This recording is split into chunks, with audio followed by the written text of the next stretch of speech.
है कि मंजिल उन्हीं के मिलती है जिनको सपने में जान होती है और पंखों से कुछ नहीं होता, हौसलों से उड़ान होती है। ये कि रख हौसला वो मंजर भी आएगा, प्यासे के पास चल कर समंदर भी आएगा, और थक कर न बैठना है मंजिल के मुसाफिर, मंजिल में मिलेगा, मिलने का मजा भी आएगा। न्यूज़ बिहार। देखिए अभी हम गया जिले के टेनकुप्पा प्रखंड अंतर्गत ये गांव है उतली बारा, और उतली बारा में हम हैं। यहाँ एक ठेला चलाने वाले व्यक्ति अपने बच्चों को इतना शिक्षा दिए कि आज वो बच्चा बिहार पुलिस बन करके पुलिस की वर्दी अपने तन पे लगा लिए। साथियों हम पूरी बात इन्हीं लोग से जानेंगे, क्योंकि इनके जीवन में जो संघर्ष रहा वो संघर्ष के बारे में बताएंगे, और इस बार जो रिजल्ट हुआ उसमें इन लोग को सेलेक्शन। क्या कहना चाहेंगे हमारे युवाओं को, क्या कहना चाहेंगे जो ड्रीम 11 पर टीम बनाते हैं और पढ़ाई लिखाई ना करके वो उसमें पैसा इन्वेस्ट करते हैं, इसलिए उन युवाओं को क्या कहना चाहेंगे?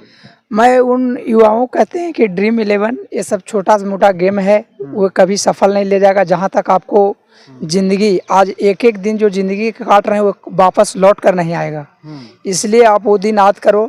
आज तुम जरूर ड्रीम 11 में गुजार रहा है, मगर एक समय ऐसा आएगा कि तुमको गया छोड़ बाहर में काम नहीं मिलेगा।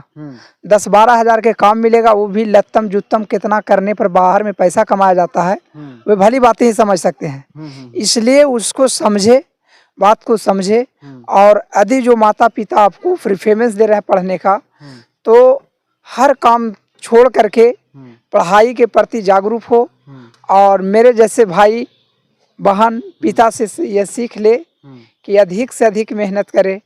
जब एक छोटा ठेला चालक का बेटा पुलिस रेलवे में जब हो सकता है, तो हम लोग क्या है, यदि जो गरीब है तो रूखा सूखा भोजन खाए, फटा कपड़ा पहने, मगर एक दिन आपका भी ऐसा समय आएगा कि आपके घर मीडिया पहुंचेगा। ये सोच कर पढ़ाई करे कि कुछ हमको नाम करना है, ना कि ड्रीम 11 पर टीम बनाना है। आपके जीवन का संघर्ष क्या रहा? नर्सरी क्लास से लेकर के पुलिस के जॉब तक आप पहुंच गए, तो उस बीच में जो संघर्ष रहा उसके पीछे का क्या कहानी का रहा? कहाँ कहाँ आप मेहनत किए, कैसे कैसे मेहनत किए? जी सर, बचपन से ही थोड़ा सा नटखट टाइप के थे। माता पिता बहुत बोलते थे भी, पढ़ने में भी उतना मन नहीं लगता था। जब भी जाते थे स्कूल तो सोचते थे कि क्या करे, गांव घर में इतना सब पढ़ा लिखा ले, जरा नौकरी नहीं हुआ, हम पढ़ेंगे तो क्या नौकरी हो जाएगा।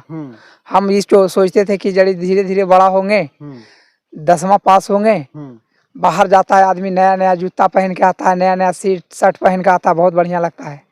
हम वही सोचते थे कि कभी हम भी ऐसे जाएंगे, बढ़िया से आवेंगे, एक आध साइकिल ले लेंगे, उस समय रेडियो चलता था, रेडियो लेंगे बजावेंगे, ये सब बचपन में ये लगता था सर। मगर धीरे धीरे देखते हैं सुदूरपुर इलाका, पहले गांव घर में नौकरी बहुत कम देखने को मिलता था, मगर 10 के बाद जैसे पढ़ाई में बढ़े, गया देने गए, तो गया में लड़कन के जाने के बाद लगा कि नहीं, गरीब आदमी के बाल बच्चा पढ़ने से नौकरी ले रहा है, तो अटेंडम मेरा दिमाग घुमा कि नहीं अब पढ़ेंगे हम और नौकरी लेंगे। यहाँ तक नहीं, हम नहीं पढ़ेंगे, जहाँ तक होगा हमारे समाज में जो भी पीछे छोटे छोटे भाई दोस्त होगा उसको भी बताने काम करेंगे, पढ़ो आप लोग भी, नौकरी होता है पढ़ने से।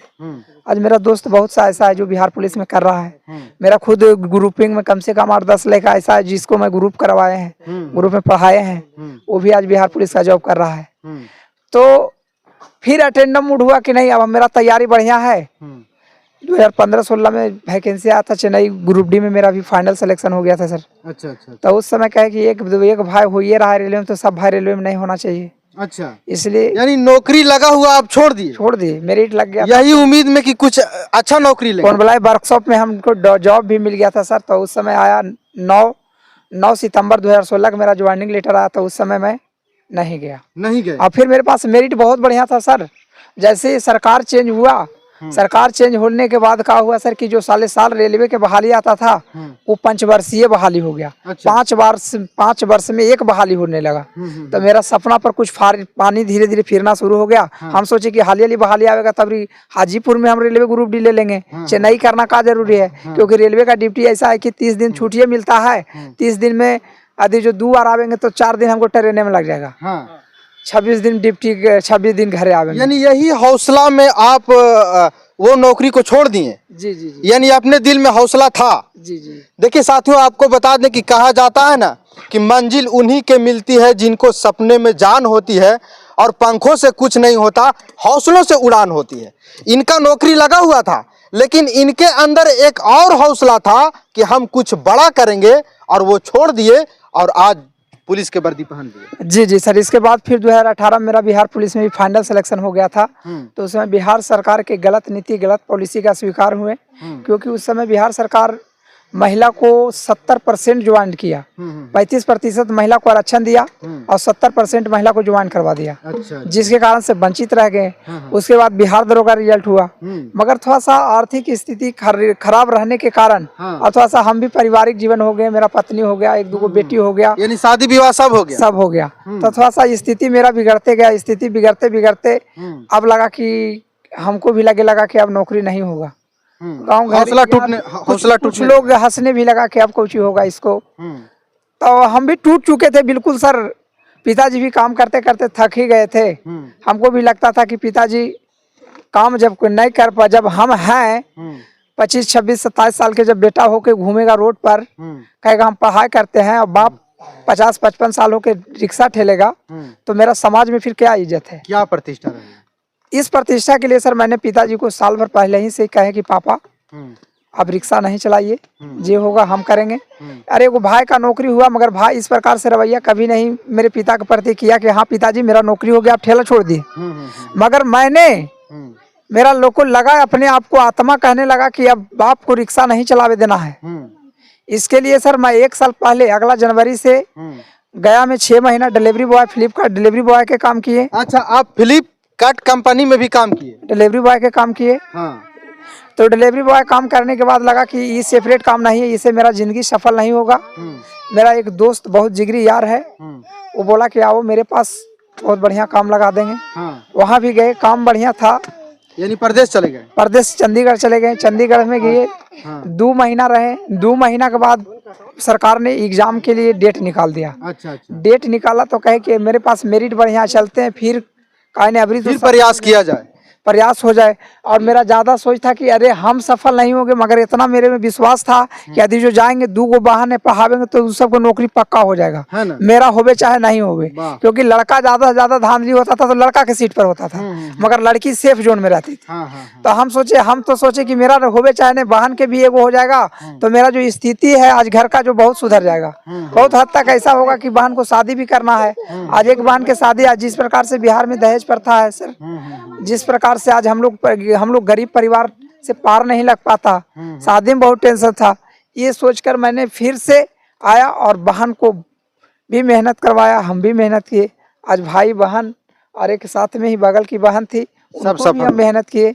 और तीनों मेहनत पढ़ाने से लेकर के, यानी कहिए नर्सरी से लेकर के उनको जॉब तक पढ़ाने का काम किया। और जॉब तक पढ़ाने नहीं, साथ साथ हमें पकड़ के ले जाते थे दौड़ाने के लिए कि चलो तो दौड़े, चलो तो रिजल्ट हो जाएगा पक्का।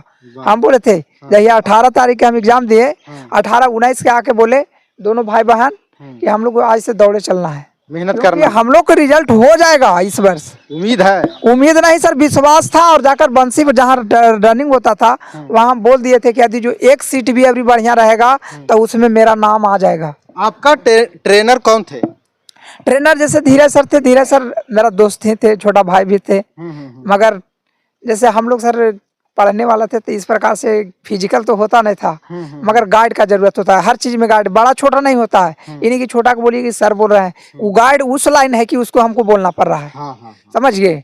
मगर उन्होंने गाइड किए कि सर इस प्रकार से आप दौड़िए, इस प्रकार से दौड़िए।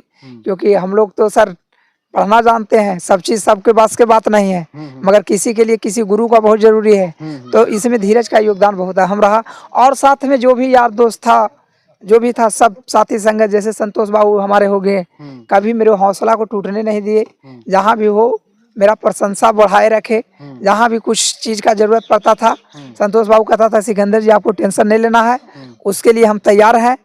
इधर जो भी मेरा यार दोस्त था वो कहा तुम लोग टेंशन नहीं लीजिए, आपके लिए हम लोग तैयार हैं, आपका पक्का हो जाएगा फिजिकल। यानी यार दोस्त लोग मिल करके खूब मदद किए, है ना?